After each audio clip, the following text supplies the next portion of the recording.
Hello नमस्कार दोस्तों, मैं विकास फास्ट लर्न में आप सभी का स्वागत है। उत्तर प्रदेश में यूपीएसआई और यूपी पुलिस से संबंधित जो परीक्षा होने वाला है, इसमें हिंदी का एक महत्वपूर्ण भाग जिसमें प्रसिद्ध कवि, लेखक एवं उनकी रचनाओं से संबंधित प्रश्न पूछे जाएंगे। इसमें हम क्लास 1 से लेकर क्लास 5 तक कंप्लीट कर चुके हैं। आज जो हमारा क्लास 6वां होने वाला है, आज के क्लास में हम पढ़ेंगे भक्ति काल से संबंधित रचनाएं एवं उनके रचनाकार। इससे संबंधित हम लोग हिंदी साहित्य के जो ये ऊपर का जो टॉपिक है, काल विभाजन, नामकरण आदि काल से संबंधित रचनाएं, रचनाकार, इन सभी को हमने पढ़ लिया है। आज भक्ति काल से संबंधित हम क्लास को देखेंगे। तो भक्ति काल से संबंधित रचनाएं एवं उनके रचनाकार है। इसको हमने दो पार्ट में रखा है दोस्तों, एक निर्गुण भक्ति शाखा, दूसरा सगुण भक्ति शाखा। तो इसको निर्गुण और भक्ति हम पढ़ेंगे। तो आज का जो क्लास है वो निर्गुण भक्ति शाखा से होने वाला है। अब इसमें हम देखेंगे भक्ति काल। इसमें काल विभाजन और जो नामकरण वाला क्लास है, हमने इसके बारे में पहले पढ़ चुका है, लेकिन हमने इसको पुनः याद करने के लिए वापस रखा हुआ है। जो भक्ति काल की समय सीमा रामचंद्र शुक्ल जी के द्वारा निर्धारित की गई है, वो 1375 से 1700 विक्रम संवत रखा गया है। अगर हम सन की बात करें तो 1318 से 1643 रखा गया है। भक्ति काल का नामकरण सबसे पहले किसने किया था? तो भक्ति काल यानी भक्ति काल को भक्ति काल किसने कहा था? तो ये भी शुक्ल जी ने कहा था। भक्ति काल को पूर्व मध्यकाल भी कहा गया है। पूर्व मध्यकाल कहा गया है। ये किसके द्वारा कहा गया है? ये राम कुमार वर्मा के द्वारा कहा गया है। ये हम लोग पढ़े भी हैं। और भक्ति काल को लोक जागरण काल किसने कहा है? भक्ति काल को लोक जागरण काल किसने कहा है? तो ये राम विलास शर्मा के द्वारा कहा गया है। तो राम विलास शर्मा ने भक्ति काल को लोक जागरण काल कहा है। पूर्व मध्यकाल राम कुमार वर्मा ने कहा है और भक्ति काल शुक्ल जी ने कहा है। यहाँ पर लोक जागरण काल भक्ति काल को लोक जागरण काल किसने कहा? तो रामविलास शर्मा ने कहा। लेकिन भक्ति आंदोलन को अगर हम बात करें, भक्ति आंदोलन को लोक जागरण किसने कहा या लोक जागरण की संज्ञा किसने दी? भक्ति आंदोलन है, यहाँ पर भक्ति काल है, दोनों में फर्क है, आप कंफ्यूज नहीं होइएगा। तो भक्ति आंदोलन को लोक जागरण की संज्ञा किसने दी? तो ये देने वाले हैं आपके हजारी प्रसाद द्विवेदी। तो ये छोटा सा हमारा यहाँ पर एक संक्षिप्त भक्ति काल का परिचय हुआ, जिसके बारे में हम लोग पहले पढ़ चुके हैं। तो क्लास को शुरू करते हैं दोस्तों। किस विद्वान ने भक्ति शब्द की उत्पत्ति भज धातु से माना है? तो सबसे पहला यहाँ पर हो गया कि जो भक्ति शब्द की उत्पत्ति है वो किस धातु से हुई है? तो भक्ति शब्द की उत्पत्ति भज धातु से माना गया है। ठीक है। और किस विद्वान ने इसे माना है? आचार्य रामचंद्र शुक्ल, मोनियर विलियम्स, हजारी प्रसाद द्विवेदी, कोई नहीं।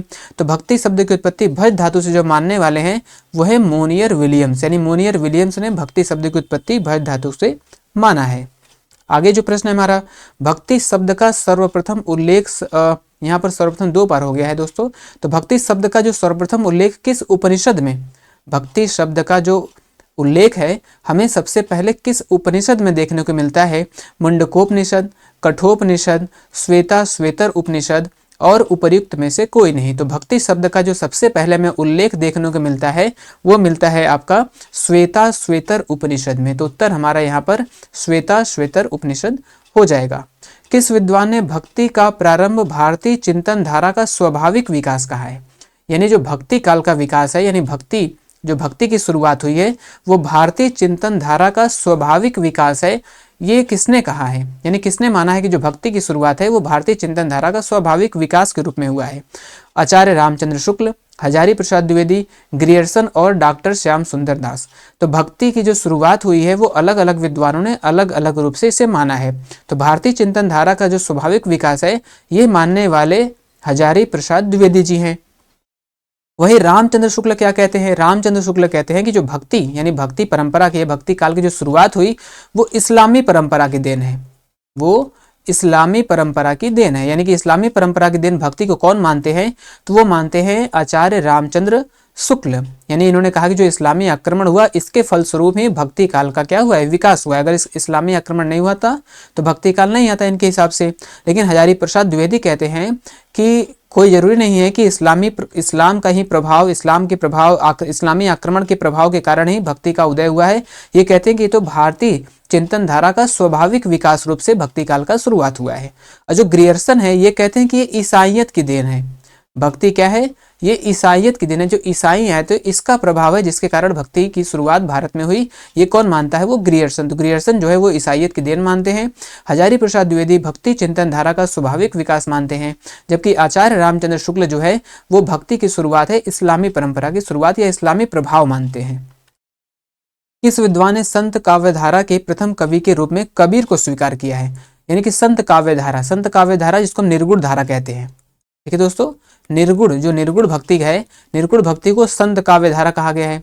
ठीक है, तो इसको संत काव्य धारा के प्रथम कवि के रूप में कबीर को किसने स्वीकार किया, यानी कौन मानता है कि जो संत काव्य धारा है उसके प्रथम कवि कबीर जी हैं, तो वो कबीर जी यानी कबीर दास हैं। तो कौन कहता है, तो रामचंद्र शुक्ल, हजारी प्रसाद द्विवेदी, राम स्वरूप चतुर्वेदी। तो ये तीनों लोग, ये जो तीनों ही विद्वान हैं, संत काव्य धारा के प्रथम कवि के रूप में कबीर को स्वीकार करते हैं। तो आप यहाँ पे तीनों ही नाम महत्वपूर्ण है, जिसमें से शुक्ल जी भी मानते हैं, हजारी प्रसाद द्विवेदी भी मानते हैं, और राम स्वरूप चतुर्वेदी, यानी तीनों लोग जो है संत काव्य धारा का प्रथम कवि के रूप में किसे स्वीकार करते हैं, ये कबीरदास को स्वीकार करते हैं।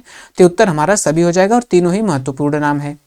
डॉक्टर नगेंद्र के अनुसार संत काव्य धारा के प्रथम कवि कौन है, जैसे अभी हम लोगों ने ऊपर पढ़ा है, उनके अनुसार जो संत काव्य धारा के प्रथम कवि थे वो कबीरदास थे। लेकिन डॉक्टर नगेंद्र का जो विचार है यहाँ पर अलग है। डॉक्टर नगेंद्र के अनुसार संत काव्य धारा के जो प्रथम कवि हैं वो कबीर, नामदेव, जायसी और गुरु नानक। तो जो नगेंद्र हैं वो नामदेव, यानी संत काव्य धारा के जो प्रथम कवि है वो किसे मानते हैं, वो नामदेव को मानते हैं। तो उत्तर हमारा क्या हो जाएगा, यहाँ पर नामदेव हो जाएगा। जो डॉक्टर नगेंद्र हैं संत काव्य धारा के प्रथम कवि किसे मानते हैं, नामदेव को मानते हैं।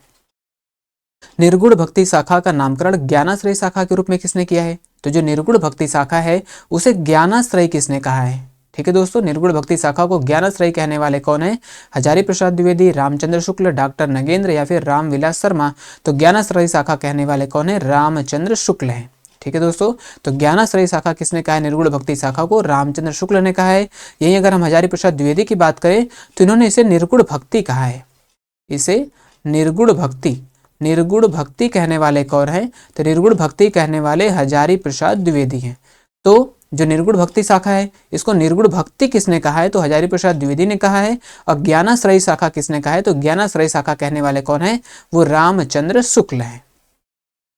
आगे जो प्रश्न है हमारा, कबीर के वाणी का संग्रह बीजक नाम से किसके द्वारा प्रकाशित किया, तो जो कबीर के वाणियों का संग्रह है वो कौन है, बीजक है। बीजक को ज्ञान चौतीसा के नाम से भी जाना जाता है। ठीक है दोस्तों, ऐसे हमको ज्यादातर बीजक ही मिलता है, लेकिन ज्ञान चौतीसा के नाम से इसको जाना जाता है। आप इसे एक मतलब इसको याद रखिएगा कि इसे ज्ञान चौतीसा भी कहते हैं। तो कबीर के वाणियों का जो संग्रह है वो किसमें है, वो बीजक में। इसी में तीनों है, इसी में साखी भी है, इसी में शबद भी है, इसी में साखी, शबद, रमैनी, ये तीनों ही एक साथ संकलन करके बीजक के नाम से संपादन इसका किया गया है, संकलन किया गया है। और इसका संकलन करने वाले कौन थे, तो इसका संकलन करने वाले कौन थे, धर्मदास। यानी कबीर के वाणियों का जो संग्रह बीजक है इसका संकलन किसके द्वारा किया गया है, इन्हीं के शिष्य हैं ये धर्मदास द्वारा इसका संकलन किया गया था। संत कबीर को भाषा का डिक्टेटर किसके द्वारा कहा गया है, यानी संत कबीर को, सबसे पहले तो यहाँ दो प्रश्न बन जाएंगे हमारा कि भाषा का डिक्टेटर किसे कहा गया है। तो जो भाषा का डिक्टेटर कहा गया है वो कबीर दास को कहा गया है, पहला प्रश्न हमारा यहाँ पर हो जाएगा। दूसरा हो जाएगा कि भाषा का डिक्टेटर कबीर दास को किसके द्वारा कहा गया है, किसने कहा है, तो वो कहने वाले कौन है, हजारी प्रसाद द्विवेदी। यानी हजारी प्रसाद द्विवेदी ने कबीर दास को भाषा का डिक्टेटर कहा है। तो उत्तर हमारा यहाँ पर यहीं पर हजारी प्रसाद द्विवेदी हो जाएगा। कबीर के भाषा को पंचमेल खिचड़ी किसने कहा है, हजारी प्रसाद द्विवेदी, श्याम सुंदर दास, गणपति चंद्र गुप्त और है रामविलास शर्मा। तो कबीर के भाषा को पंचमेल खिचड़ी किसके द्वारा कहा गया है, तो पंचमेल खिचड़ी, इनकी भाषा को पंचमेल खिचड़ी भी कहा जाता है। और किसके द्वारा कहा गया है, तो ये श्याम सुंदर दास के द्वारा कहा गया है। तो कबीर की भाषा को पंचमेल खिचड़ी किसने कहा है दोस्तों, तो ये किसने कहा है, ये श्याम सुंदर दास के द्वारा कहा गया है। अभी हम लोगों ने ऊपर देखा अब भाषा का डिक्टेटर किसने कहा है, तो वो हजारी प्रसाद द्विवेदी ने कहा है। आचार्य रामचंद्र शुक्ल ने कबीर की भाषा को क्या कहा है, तो आचार्य रामचंद्र शुक्ल जो कबीर के, अभी हम लोग भाषा का डिक्टेटर कौन है, ये हजारी प्रसाद द्विवेदी का है। ठीक है, पंचमेल खिचड़ी क्या है, इसमें देखिए श्याम सुंदर दास ने कहा है। सधुक्कड़ी भाषा इन्होंने कहा है, यानी आचार्य रामचंद्र शुक्ल ने कबीर की भाषा को क्या कहा है, तो सधुक्कड़ी भाषा। तो सधुक्कड़ी भाषा कहने वाले कौन है, तो वो है आचार्य रामचंद्र शुक्ल। भाषा का डिक्टेटर कहने वाले हजारी प्रसाद द्विवेदी हैं और पंचमेल खिचड़ी कहने वाले कौन है, ये है श्याम सुंदर दास। निम्न रचनाओं में से गुरु नानक की रचना कौन है, यहाँ पर भक्ति काल में है गुरु नानक, जो इनकी भी परंपरा इसमें चली है, इनसे संबंधित भी जो प्रश्न है वो भी पूछे जाते हैं। तो इनमें गुरु नानक का जो रचनाएं हैं वो कौन कौन से हैं, एक है नसीहतनामा, जपुजी एवं सोहिला, ये दोनों अलग अलग रचनाएं, हमने दोनों को शामिल किया। मेरा ये इसमें प्रयास है दोस्तों कि एक स्लाइड में हम इनके मतलब जो हैं जितने भी महत्वपूर्ण रचनाएं हैं हम उनको इसमें शामिल कर लेंगे। तो यहाँ से कोई एक पूछा जा सकता है, जैसे नसीहतनामा हो गया, जपुजी है, सोहिला है और आसदी बार है। ये सारे चारों जो रचनाएं हैं ये गुरु नानक की महत्वपूर्ण रचनाएं हैं। तो नसीहतनामा, जपुजी एवं सोहिला और आसदी बार किसकी रचनाएं हैं? तो ये गुरु नानक की रचनाएं हैं। आगे जो प्रश्न है हमारा, दक्षिण भारत के मीरा के नाम से किस महिला अलवार संत को जाना जाता है? ये महिला अलवार संत हैं। सबसे पहले अगर हम बात करें, जो अलवार संत हैं, अलवार संत में जो महिला अलवार संत हैं उन्हीं को दक्षिण भारत के मीरा भी कहा जाता है। ठीक है दोस्तों, इसमें से उनका अंडाल या फिर गोदा भक्तिन, ये दोनों नाम सेम ही है। हमने इसको 1-2 में रख दिया है, लेकिन दोनों कहेंगे कि इनका नाम दक्षिण भारत की मीरा के नाम से किस महिला अलवार संत को जाना जाता है? तो अंडाल या फिर गोदा भक्तिन, ये दोनों नाम क्या है? सेम ही है। तो इन्हीं को दक्षिण भारत की मीरा के नाम से जाना जाता है। आगे जो प्रश्न है हमारा, किस विद्वान ने भक्ति काल को हिंदी का स्वर्ण युग कहा है? यानी हिंदी का स्वर्ण युग, भक्ति काल को हिंदी का स्वर्ण काल या फिर हिंदी का स्वर्ण युग किसके द्वारा कहा गया है? वो है ग्रियर्सन, श्याम सुंदर दास, दोनों या फिर कोई नहीं। तो इन दोनों लोगों ने ही, यानी कि ग्रियर्सन और श्याम सुंदर दास, इन दोनों लोगों ने ही हिंदी का स्वर्ण युग किसको? भक्ति काल को माना है। लेकिन अगर प्रश्न में आता है कि सबसे पहले यानी सर्वप्रथम कौन भक्ति काल को हिंदी का स्वर्ण युग या स्वर्ण काल कहते हैं, तब हमारा उत्तर यहाँ पर ग्रियर्सन हो जाएगा। ऐसे तो उत्तर हमारे यहाँ पर दोनों होगा, लेकिन सबसे पहले सर्वप्रथम किसने कहा है? तो ग्रियर्सन ने सर्वप्रथम कहा है। ग्रियर्सन ने सर्वप्रथम कहा है।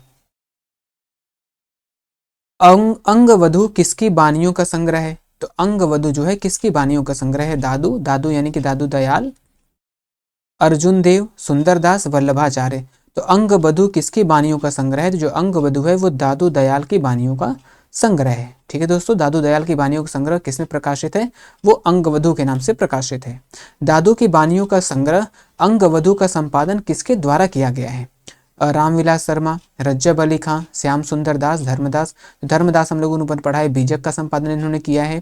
अंगवधु का संपादन करने वाले कौन है? वो रज्जब अली खां है। तो यहाँ पर इनका नाम रज्जब मिलता है। इनका नाम हर जगह आपको कहाँ मिलेगा? क्या मिलेगा? रज्जब मिलेगा। तो रज्जब का पूरा नाम क्या था? तो रज्जब का पूरा नाम जो था यहाँ से रज्जब अली खां था। तो अक्सर हमको रज्जब मिलेगा, यानी कि अंगवधु का संपादन किसने किया है? रज्जब ने किया है। अगर रज्जब का पूरा नाम पूछे आपसे, तो रज्जब का जो पूरा नाम है वो रज्जब अली खां रखा गया है, मतलब है यहाँ पर दोस्तों। कबीरदास किस शासक के समकालीन थे? कबीरदास जो है किस शासक के समकालीन थे? अकबर, शाहजहां, शेरशाह सूरी, सिकंदर लोदी। तो जो कबीरदास थे वो सिकंदर लोदी के समकालीन थे। ठीक है, तो यहाँ पर उत्तर हमारा सिकंदर लोदी होगा। यहाँ पे गुरु ग्रंथ साहिब का संकलन किस सिख गुरु के द्वारा किया गया है? तो गुरु ग्रंथ साहिब है, इसका संकलन किसके द्वारा किया गया है? गुरु नानक देव, गुरु अंगद, गुरु अर्जुन देव और कोई नहीं। तो गुरु ग्रंथ साहिब का जो संकलन किया गया है वो गुरु अर्जुन देव के द्वारा किया गया है। और ये अर्जुन देव कौन थे? सिख के 5वें, आप इसको देखिएगा, ये शायद 5वें गुरु हैं। ये सिखों के क्या है? 5वें गुरु हैं। इन्होंने ही क्या किया है? गुरु ग्रंथ साहिब का संकलन किया है। किसने? अर्जुन देव ने, गुरु अर्जुन देव ने किया है। हरदेवाड़ी किस संत कवि की रचना है? कबीरदास, दादू दयाल, धर्मदास और चतुर्भुज दास। तो जो हरदेवाड़ी है वो किस संत कवि की रचना है? तो हरदेवाड़ी जो रचना है वो दादू दयाल की रचना है। ठीक है दोस्तों, हरदेवाड़ी रचना किसकी है? तो हरदेवाड़ी जो रचना है वो दादू दयाल की रचना है। तो उत्तर हमारा यहाँ पर दादू दयाल हो जाएगा। निम्न में से कौन सी रचना मलुक दास की है? मलुक दास की रचना इसमें कौन कौन सी दोस्तों? ज्ञान बोध, 12 खड़ी, सुख सागर और रत्न खान। ये चारों ही रचनाएं किसकी हैं? मलुक दास की हैं।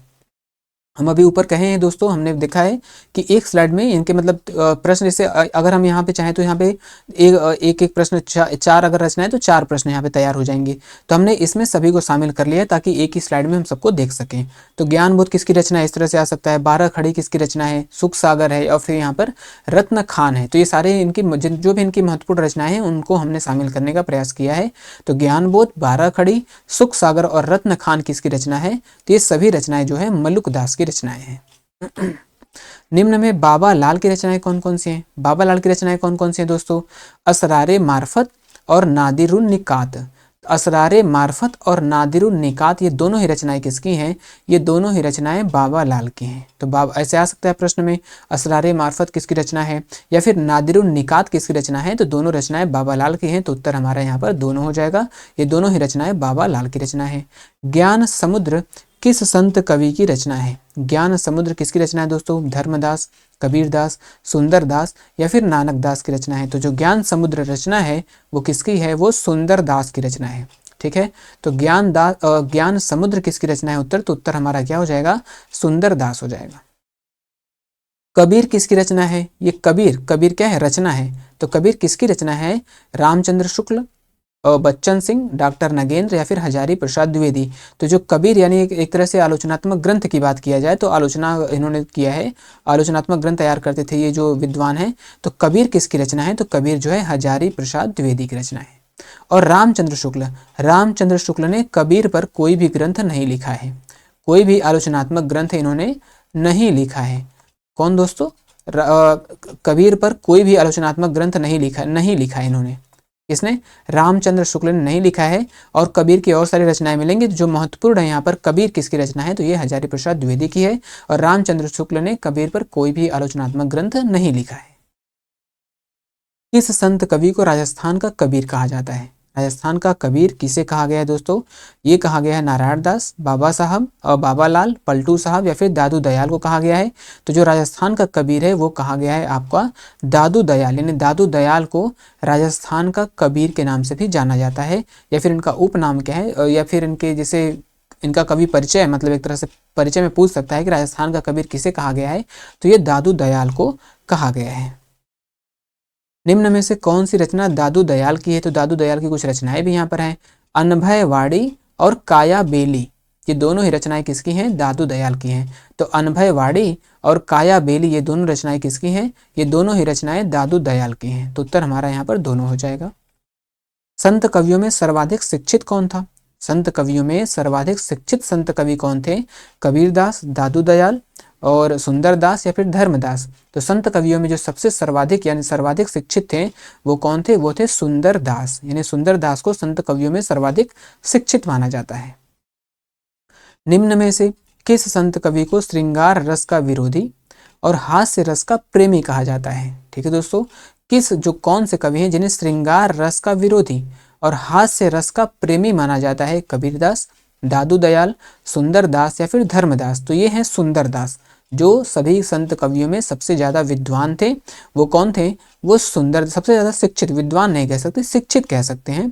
तो सुंदरदास क्या है? सभी संत कवियों में शिक्षित थे और इन्हें ही, सुंदरदास को ही श्रृंगार रस का विरोधी और हास्य रस का प्रेमी माना जाता है। तो उत्तर हमारा यहाँ पर सुंदरदास हो जाएगा। आत्मकर्म किसकी रचना है? आत्मकर्म किसकी रचना है दोस्तों? गुरु अंगद की, दादू दयाल की, पलटू साहब की या फिर धर्मदास की। तो आत्मकर्म जो रचना है वो पलटू साहब की रचना है। ठीक है दोस्तों, आत्मकर्म किसकी रचना है? तो आत्मकर्म जो है पलटू साहब की रचना है। पलटू साहब को दूसरा कबीर भी कहा जाता है। पलटू साहब को दूसरा कबीर भी कहा जाता है। तो आत्मकर्म किसकी रचना है? ये पलटू साहब की है और पलटू साहब को दूसरा कबीर के नाम से भी जाना जाता है। 12 मासा किसकी रचना है? 12 मासा और भी बहुत सारे संत कवियों की रचना है, लेकिन यहाँ पर हम जो 12 मासा किसकी रचना है? नानक देव, गुरु अंगद, अर्जुन देव, कोई नहीं। तो 12 मासा जो रचना है वो अर्जुन देव की रचना है। ठीक है दोस्तों, इन्होंने बहुत सारी रचनाएं हैं, तो इसमें 12 मासा किसकी रचना है? तो अर्जुन देव ने 12 मासा की रचना की है। सूफी काव्य या फिर सूफी काव्य की हम प्रेम मार्गी शाखा भी कहते हैं। सूफी काव्य कहें या फिर प्रेम मार्गी शाखा। जैसे अगर हम लोगों ने क्या कहा था, जो संत काव्य था उसे ज्ञानाश्रयी या ज्ञान मार्गी शाखा कहते हैं, और जो सूफी काव्य है उसे हम प्रेम मार्गी शाखा कहते हैं। यानी जो मुस्लिम संत कवि थे उन्होंने जो रचनाएं की है उसी को हम सूफी काव्य के नाम से या फिर प्रेम मार्गी शाखा के नाम से जानते हैं। इसके प्रतिनिधि कवि कौन थे? तो इसके प्रतिनिधि कवि कौन थे? जायसी, कुतुबन, मुल्ला दाऊद और असाइद। तो सूफी काव्य प्रेम मार्गी शाखा के जो प्रतिनिधि कवि हैं वो थे जायसी यानी कि मलिक मोहम्मद जायसी। तो उत्तर हमारा मलिक मोहम्मद जायसी यानी जायसी हो जाएगा।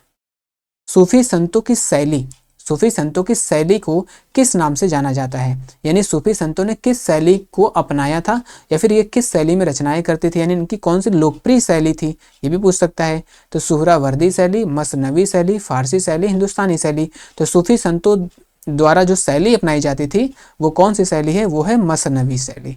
तो ये मसनवी शैली किसकी है दोस्तों, तो ये सूफी संतों की शैली है, मसनवी शैली। आचार्य रामचंद्र शुक्ल ने सूफी काव्य का प्रथम कवि किसे माना है। ठीक है दोस्तों, जो सूफी काव्य परंपरा चली थी, तो सूफी काव्य परंपरा का प्रथम कवि किसे माना गया है, ईश्वरदास, मुल्ला दाऊद, कुतुबन या फिर असाइद। तो जो रामचंद्र शुक्ल हैं, इनके अनुसार सूफी काव्य परंपरा का जो प्रथम कवि है वो है कुतुबन। ठीक है दोस्तों, कुतुबन को रामचंद्र शुक्ल ने सूफी काव्य जो है इसका प्रथम कवि माना है। और कुतुबन की जो रचना है वो है मृगावती। मृगावती किसकी रचना है, वो कुतुबन की रचना है। और रामचंद्र शुक्ल ने कुतुबन को ही सूफी काव्य का प्रथम कवि के रूप में स्वीकार किया है। ईश्वरदास को सूफी परंपरा का प्रथम कवि किसके द्वारा स्वीकार किया गया है, ईश्वरदास को। ठीक है दोस्तों, यहाँ पर प्रश्न है कि ईश्वरदास को सूफी काव्य परंपरा का प्रथम कवि किसने स्वीकार किया है, रामचंद्र शुक्ल, हजारी प्रसाद द्विवेदी, गणपति चंद्र गुप्त और राम कुमार वर्मा। तो ईश्वरदास को जो सूफी परंपरा का प्रथम कवि कौन मानते हैं, वो मानते हैं हजारी प्रसाद द्विवेदी। जैसे अभी हम लोगों ने रामचंद्र शुक्ल को देखा, तो रामचंद्र शुक्ल किसे मानते हैं, कुतुबन को मानते हैं। और वहीं ईश्वरदास को सूफी परंपरा का प्रथम कवि कौन मानता है, तो वो मानते हैं आपके हजारी प्रसाद द्विवेदी। और ईश्वरदास की जो रचना है वो है सत्यवती कथा। अभी हम लोग आगे इसको पढ़ेंगे भी, हम लोग बस इसके यहाँ थोड़ा सा देख ले रहे हैं। तो सत्यवती कथा किसकी रचना है, वो ईश्वरदास की रचना है। और हजारी प्रसाद द्विवेदी जो है सूफी परंपरा का प्रथम कवि किसे मानते हैं, तो ईश्वरदास को मानते हैं। राम कुमार वर्मा के अनुसार सूफी परंपरा का प्रथम कवि कौन है दोस्तों, तो राम कुमार वर्मा के अनुसार सूफी परंपरा के जो कवि हैं ईश्वरदास, मुल्ला दाऊद, कुतुबन या फिर असाइद। तो राम कुमार वर्मा ने किसे माना है, तो राम कुमार वर्मा ने जो सूफी परंपरा का प्रथम कवि है वो मुल्ला दाऊद को माना है। ठीक है दोस्तों, मुल्ला दाऊद को माना है। और मुल्ला दाऊद की जो रचना है वो है चंदायन। चंदायन किसकी रचना है, प्रश्न में आता है। चंदायन जो रचना है वो मुल्ला दाऊद की रचना है। और राम कुमार वर्मा ने सूफी परंपरा का जो प्रथम कवि माना है वो किसे माना है, वो मुल्ला दाऊद को माना है। ये सारे प्रश्न पूछे गए हैं और पूछे जाते भी हैं, सारे ही महत्वपूर्ण प्रश्न है दोस्तों। इसी तरह गणपति चंद्र गुप्त ने सूफी काव्य धारा का प्रथम कवि के रूप में किसको स्वीकार किया है। ठीक है दोस्तों, यानी जो गणपति चंद्र गुप्त हैं उन्होंने सूफी काव्य धारा का प्रथम कवि किसे स्वीकार किया है। जैसे अभी हम लोगों ने ऊपर सबके बारे में पढ़ा, ईश्वरदास को किसने माना है, ईश्वरदास को हजारी प्रसाद द्विवेदी ने माना है। मुल्ला दाऊद को किसने माना है, ये राम कुमार वर्मा ने माना है। कुतुबन को किसने माना है, कुतुबन को आपका शुक्ल जी ने माना है। ठीक है दोस्तों, अब गणपति चंद्र गुप्त ने किसे माना है, तो गणपति चंद्र गुप्त ने ये असाइद को माना है। और असाइद की जो रचना है वो है हंसावली। हंसावली जो रचना है वो असाइद की है। और असाइद को गणपति चंद्र गुप्त ने सूफी काव्य धारा का प्रथम कवि के रूप में स्वीकार किया या फिर उसको स्थान दिया है। ठीक है दोस्तों, तो यहाँ पर चारों लोग हैं, चारों लोगों के बारे में हमने यहाँ पर देख लिया है। हंसावली किसकी रचना है, अभी हम लोगों ने देखा है, पीछे जो हम लोग पढ़े हैं, तो हंसावली किसकी, अभी जस्ट हमने पढ़ लिया है। जो हंसावली रचना है वो असाइद की रचना है। ठीक है, हंसावली किसकी रचना है, असाइद की रचना है। मृगावती किसने, हमने इसको सेपरेट प्रश्न में भी रख लिया है। मृगावती किसकी रचना है, मृगावती हमने देखा है, मृगावती जो है वो कुतुबन की रचना है। ठीक है दोस्तों, चंदायन किसकी रचना है, चंदायन अभी हम लोगों ने पीछे देखा, ये मुल्ला दाऊद की रचना है। तो मुल्ला दाऊद की रचना कौन है, वो चंदायन है। अगर फिर हम आगे देखें, सत्यवती कथा किसकी रचना है, ये भी हमने देखा पीछे। सत्यवती जो कथा है वो ईश्वरदास की रचना है। ठीक है दोस्तों, तो मुल्ला दाऊद की क्या है, चंदायन हो गया, और ईश्वरदास की रचना क्या हो गई, सत्यवती कथा हो गई। ठीक है, तो यहाँ पर चारों कवियों को किसने किसने माना है, सूफी परंपरा का प्रथम कवि किसने माना है, चारों कवि हो गए। और चारों कवियों की जो रचनाएं हैं महत्वपूर्ण, इसके बारे में हम लोगों ने यहाँ पर देखा है। आगे जो है रूप मंजरी किसकी प्रसिद्ध रचना है, रूप मंजरी नंददास, जान कवि या नियामत खां या फिर दोनों के द्वारा है। तो जो रूप मंजरी रचना है दोस्तों, कवि आपको इसमें देखने को मिलेगा कि एक ही नाम से जो रचनाएं हैं वो अलग अलग कवियों के द्वारा भी किया गया है। तो जो रूप मंजरी रचना है वो नंददास और जान कवि दोनों के द्वारा किया गया है। जान कवि का पूरा नाम भी पूछ सकता है, तो जान कवि का जो पूरा नाम है वो है नियामत खां। नियामत खां ही जान कवि को नियामत खां इनका पूरा नाम है। और रूप मंजरी की जो रचना की है वो नंददास और जान कवि दोनों के द्वारा ही किया गया है। तो उत्तर हमारा दोनों हो जाएगा। जान कवि का आप पूरा नाम याद रखिएगा, इनका जो पूरा नाम है वो नियामत खां के नाम से जाना जाता है इनको। मलिक मोहम्मद जायसी की कौन कौन सी रचनाएं हमने देखी है दोस्तों। हमने कहा कि हम एक ही प्रश्न में क्या है सभी को शामिल कर रहे हैं। आप यहाँ से इस प्रश्न से आप इनकी सारी रचनाओं को ध्यान में रखिएगा। तो मलिक मोहम्मद जायसी की जो रचना है वो है अखरावट है, पद्मावत है, आखिरी कलाम है, कन्हावत है, चित्ररेखा है, कहरनामा है, और भी इनकी सारी बहुत रचना है, लेकिन यहाँ पे जो महत्वपूर्ण रचना है हम लोग बस उसको लिया है। ठीक है दोस्तों, तो अखरावट, पद्मावत, आखिरी कलाम, कन्हावत, चित्ररेखा और कहरनामा, ये सारी ही रचनाएं किसकी हैं? मलिक मोहम्मद जायसी की हैं। तो उत्तर हमारे यहाँ पर सभी हो जाएगा। तो फिर से आप एक देखिएगा, अखरावट, पद्मावत, यहाँ पर जितने भी अगर रचनाएं हैं तो इतने से यहाँ पे इतने प्रश्न बन सकते हैं। अखरावट किसकी रचना है, पद्मावत किसकी रचना है, आखिरी कलाम किसकी रचना है, कन्हावत है, चित्ररेखा है और कहरनामा है। ये सारी ही रचनाएं मलिक मोहम्मद जायसी की रचना है। तो यहाँ पर उत्तर हमारा सभी हो जाएगा। हंस जवाहिर किस कवि की रचना है? ईश्वरदास, मुल्ला दाऊद, कासिम शाह या फिर उस्मान की रचना है। तो हंस जवाहिर जो रचना है वो कासिम शाह की रचना है। ठीक है दोस्तों, याद रखिएगा इसको। हंस जवाहिर किस कवि की रचना है? तो हंस जवाहिर जो रचना है वो कासिम शाह की रचना है। तो उत्तर हमारे यहाँ पर कासिम शाह हो जाएगा। मधुमालती किसकी रचना है? मधुमालती किस कवि की रचना है? तो मंझन, कुतुबन, शेख नबी, उस्मान। तो जो मधुमालती रचना है वो मंझन की रचना है। ठीक है दोस्तों, और कुतुबन का हमने पीछे पढ़ा है, कुतुबन का जो है वो मृगावती, कुतुबन की जो रचना है वो मृगावती है, और जो मधुमालती रचना है वो किसका है? वो मंझन की रचना है। ज्ञान द्वीप किसकी प्रसिद्ध रचना है? ज्ञान द्वीप ईश्वरदास, मुल्ला दाऊद, शेख नबी या फिर उस्मान। ठीक है दोस्तों, ये किसकी रचना है? ज्ञान द्वीप। तो जो ज्ञान द्वीप रचना है वो है शेख नबी की रचना है। तो ईश्वरदास, मुल्ला दाऊद, इन लोगों के बारे में हम लोगों ने पढ़ा है। तो ज्ञान द्वीप किसकी रचना है दोस्तों? याद रखिएगा, ज्ञान द्वीप जो है वो शेख नबी की रचना है। चित्रावली किसकी रचना है? असाइद, ईश्वरदास, शेख नबी और उस्मान। तो जो चित्रावली है वो उस्मान की रचना है, यानी उस्मान के द्वारा ही चित्रावली की रचना की गई है। निम्न में से कौन सी रचना नूर मोहम्मद की है? इनकी दोनों रचनाएं इंपॉर्टेंट है, पूछी भी जाती हैं। तो इनकी जो रचनाएं हैं वो इंद्रावती और अनुराग बांसुरी और इंद्रावती, ये दोनों जो रचनाएं हैं किसकी हैं? नूर मोहम्मद की है। तो उत्तर हमारे यहाँ पर क्या हो जाएगा? दोनों। ठीक है दोस्तों, नूर मोहम्मद की जो रचना है वो इंद्रावती भी है और अनुराग बांसुरी भी है। आचार्य रामचंद्र शुक्ल ने जायसी के किस रचना को समासोक्ति कहा है? ठीक है दोस्तों, जायसी की किस रचना को समासोक्ति आचार्य रामचंद्र शुक्ल ने कहा है? तो ये कहरनामा, आखिरी कलाम, कन्हावत, ये सारी रचनाएं जो है क्या है? जायसी की रचना है। लेकिन समासोक्ति किसे कहा गया है? तो समासोक्ति पद्मावत को कहा गया है। यानी आचार्य रामचंद्र शुक्ल ने समासोक्ति किसे कहा है? तो समासोक्ति जो है पद्मावत को कहा है। तो उत्तर यहाँ पर पद्मावत सही हो जाएगा। सर्वाधिक सूफी काव्य रचने का श्रेय किस कवि को प्राप्त है? यानी जो सूफी काव्य परंपरा चल रहा था तो इसमें सर्वाधिक काव्य रचने का श्रेय किस कवि को प्राप्त है? जान कवि, कुतुबन, शेख नबी और उस्मान। तो सर्वाधिक जो सूफी काव्य रचने का श्रेय प्राप्त है वो किसे है? वो जान कवि को है। अभी हम लोगों ने देखा है कि जान कवि को हम नियामत खां के नाम से भी जानते हैं। तो उत्तर जान कवि या फिर नियामत खां हो जाएगा।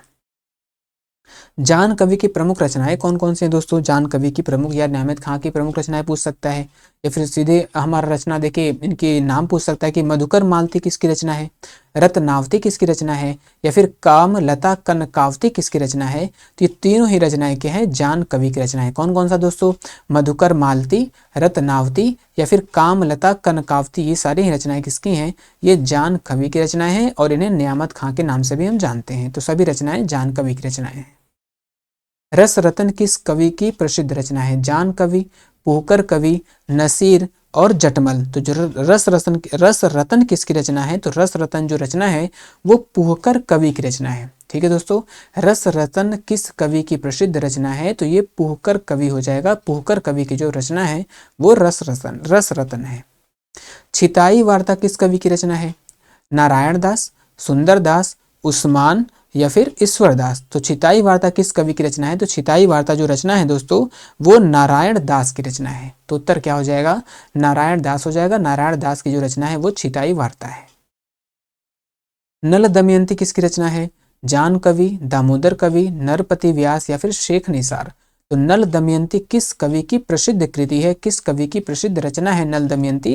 तो ये नरपति व्यास की रचना है, यानी नरपति व्यास के द्वारा ही नल दमयंती की रचना करी गई है। तो नरपति व्यास किसकी रचना है दोस्तों? ये नल दमयंती किसकी रचना है? तो ये नरपति व्यास की रचना है। प्रेम दर्पण किसकी रचना है? नसीर, यूसुफ अली, मुकुंद सिंह या फिर नारायण दास? तो प्रेम दर्पण किसकी रचना है? तो प्रेम दर्पण जो रचना है वो नसीर की रचना है। ठीक है दोस्तों, याद रखिएगा आप इसको भी, नसीर की रचना है क्या? प्रेम दर्पण। प्रेम दर्पण किसकी रचना है? नसीर की रचना है। आगे प्रश्न पर चलते हैं हम। प्रेम विलास प्रेम लता की कथा किसकी रचना है? उस्मान, जटमल, कुतुबन या फिर मुल्ला दाऊद? ठीक है, प्रेम विलास प्रेम लता की कथा किसकी रचना है? तो ये जो रचना है वो है जटमल की रचना है। ठीक है दोस्तों, ये किसकी रचना है? ये जटमल की रचना है। प्रेम विलास प्रेम कथा की रचना जटमल की है। तो उत्तर यहाँ पर जटमल सही हो जाएगा। सूफी काव्य पद्धति का अंतिम ग्रंथ यूसुफ जुलेखा इसको शायद कहते हैं, हाँ यूसुफ जुलेखा रहना चाहिए यहाँ पे। तो ये क्या है? सूफी काव्य पद्धति का अंतिम ग्रंथ किसे माना जाता है? तो यूसुफ जुलेखा को माना जाता है। इसकी रचना किसके द्वारा की गई है? तो इसकी रचना करने वाले कौन है? शेख निसार। तो ये दोनों याद रखिएगा कि सूफी काव्य पद्धति का अंतिम ग्रंथ किसे माना गया है? तो ये किसे माना गया है? यूसुफ जुलेखा को माना गया है। और इसके रचनाकार कौन है? तो इसके रचनाकार शेख निसार हैं। किस विद्वान के द्वारा चंदायन को लोर कहा या लोर कथा कहा गया है? तो यहाँ पर हमको ये भी प्रश्न मिल गया कि लोर कहा या लोर कथा किसे कहा गया है? चंदायन को कहा गया है। ठीक है दोस्तों, लोर कहा या लोर कथा किसे कहा गया है? चंदायन को कहा है। और चंदायन किसकी रचना है? ये मुल्ला दाऊद की। हम लोग इसको ऊपर पढ़े हैं। चंदायन क्या है? मुल्ला दाऊद की रचना है। इसे लोर कहा या लोर कथा कहा गया है। किसके द्वारा कहा गया ये बताना है। तो हजारी प्रसाद द्विवेदी, गणपति चंद्रगुप्त, माता प्रसाद या फिर कोई नहीं? तो इसे किसने कहा है? तो माता प्रसाद गुप्त ने। ठीक है दोस्तों, इसको माता प्रसाद गुप्त ने क्या कहा है? इसे लोर कहा या फिर लोर कथा कहा है। और ये चंदायन रचना है। और किसकी रचना है? मुल्ला दाऊद की है। तो किसने कहा है? माता प्रसाद गुप्त ने कहा है। ठीक है दोस्तों, लखम सेन पद्मावती कथा किस कवि की रचना है? जान कवि, दामोदर कवि, मुकुंद सिंह या फिर ईश्वर दास की रचना है? तो लखम सेन पद्मावती जो रचना है वो आपका दामोदर कवि की रचना है। ठीक है दोस्तों, लखम सेन पद्मावती किसकी रचना है? तो ये किसकी रचना हो जाएगी? ये दामोदर कवि की रचना है। नल चरित्र के रचनाकार कौन है? नल चरित्र किसकी रचना है? कासिम शाह, मुकुंद सिंह, दादू, नरपति व्यास? तो जो नल चरित्र रचना है वो किसकी रचना है? वो मुकुंद सिंह की रचना है। ठीक है दोस्तों, मुकुंद सिंह ने ही नल चरित्र की रचना करी है। उत्प्रेक्षा अलंकार का बादशाह किसे कहा जाता है? उत्प्रेक्षा अलंकार का बादशाह किसे कहा गया है दोस्तों? मुल्ला दाऊद, नारायण दास, मलिक मोहम्मद जायसी या फिर दामोदर कवि को कहा गया है। तो उत्प्रेक्षा अलंकार का जो बादशाह है वो किसे कहा गया है? तो वो कहा गया है आपका मलिक मोहम्मद जायसी। मलिक मोहम्मद जायसी को उत्प्रेक्षा अलंकार का बादशाह कहा गया है। तो उत्तर हमारा क्या हो जाएगा यहाँ पर? मलिक मोहम्मद जायसी हो जाएगा। उत्प्रेक्षा अलंकार का बादशाह किसे कहा गया है? तो मलिक मोहम्मद जायसी को कहा गया है। पद्मावत को ट्रेजिक कृति किसने कहा है? पद्मावत को ट्रेजिक कृति, यहाँ पर दो प्रश्न हमारे हो जाएंगे कि ट्रेजिक कृति किसे कहा गया है या फिर मलिक मोहम्मद जायसी की किस रचना को ट्रेजिक कृति कहा गया है? तो वो पद्मावत को कहा गया है। ठीक है दोस्तों, तो ट्रेजिक कृति कहा पद्मावत को कहा गया है। और किसके द्वारा कहा गया? किस विद्वान ने पद्मावत को ट्रेजिक कृति कहा है? तो वो विजय देव नारायण शाही। जो विजय देव नारायण शाही हैं इन्होंने पद्मावत को ट्रेजिक कृति कहा है। ठीक है दोस्तों, आगे प्रश्न पे चलते हैं। दुल्हिन गावहूँ मंगलचार, हम घर आए हो राजा राम भरतार, ये किसकी रचना है? तो तुलसीदास, कबीरदास, सुंदरदास और नंददास। ये जो रचना है वो क्या है? वो कबीरदास की है। हमने पंक्तियों को यहाँ ज़्यादा नहीं लिया है क्योंकि पंक्ति पूछ भी सकता है, नहीं भी पूछ सकता है, ये हम नहीं कह सकते। लेकिन पंक्ति जो पूछने के ज़्यादातर यहाँ पर जो रचनाएं हैं, कवि परिचय है, वही पूछता है। अभी जो भी कुछ अगर प्रश्न बचे रहते हैं या फिर कुछ जो पंक्तियाँ हैं उनको हम सबसे अंतिम में, जब सारी रचनाओं को हम पूरा कर लेंगे तो कुछ जितनी महत्वपूर्ण पंक्तियाँ हैं उसके लिए हम एक क्लास में सारी पंक्तियों को ले लेंगे। और जो भी प्रश्न कुछ अगर बचे रहते हैं तो उनको मतलब एक दो क्लास में हम सारे उसको हम पूरा करने का प्रयास करेंगे पंक्तियों को। और जो रचनाएं एक्स्ट्रा हैं, कुछ और भी इधर उधर से जो रचनाएं आती हैं उन सभी को हम शामिल कर लेंगे। लेकिन सारा पहले भी हम इस सिलेबस को कंप्लीट करने के बाद हम उसको करेंगे। तो यहाँ पर दुल्हन गाँव मंगलचार किसकी रचना हो गई? ये कबीरदास की रचना हो गई। सूफी किस संत से संबंधित थे? सूफी किस संप्रदाय से संबंधित थे? रसिक संप्रदाय, श्री संप्रदाय, बेसरा संप्रदाय, फिर कोई नहीं। तो जो सूफी संत थे वो क्या है, वो बेसरा संप्रदाय, जो सूफी संत थे वो बेसरा संप्रदाय से संबंधित थे। तो दोस्तों आज का क्लास हमारा यहीं पर समाप्त होता है। इसका जो PDF है आपको Telegram channel fast learn by Vikas पर मिल जाएगा। दोस्तों अभी हमने जो क्लास बनाए अभी तक इसका हमने PDF प्रोवाइड नहीं किया है इस पर, लेकिन इस पे हम सभी जो क्लास 1 है, क्लास 1 से लेकर सारे क्लास का जो PDF है हम आपको इस पर Telegram channel fast learn by Vikas पे प्रोवाइड कर देंगे। अभी क्लास बन रहा है तो क्लास के दौरान अभी हम नहीं कर पा रहे हैं, लेकिन इसका PDF आपको इस पर ज़रूर मिल जाएगा। तो PDF के लिए आप निश्चिंत रहिएगा, फास्ट लर्न बाय विकास पर आपको टेलीग्राम चैनल पर मिल जाएगा इसका। और आज का क्लास समाप्त होता है, तो आप हमारे चैनल को लाइक करिए, शेयर करिए और सब्सक्राइब जरूर करिएगा दोस्तों। तो आज के क्लास में आप सभी का जुड़ने के लिए बहुत बहुत धन्यवाद।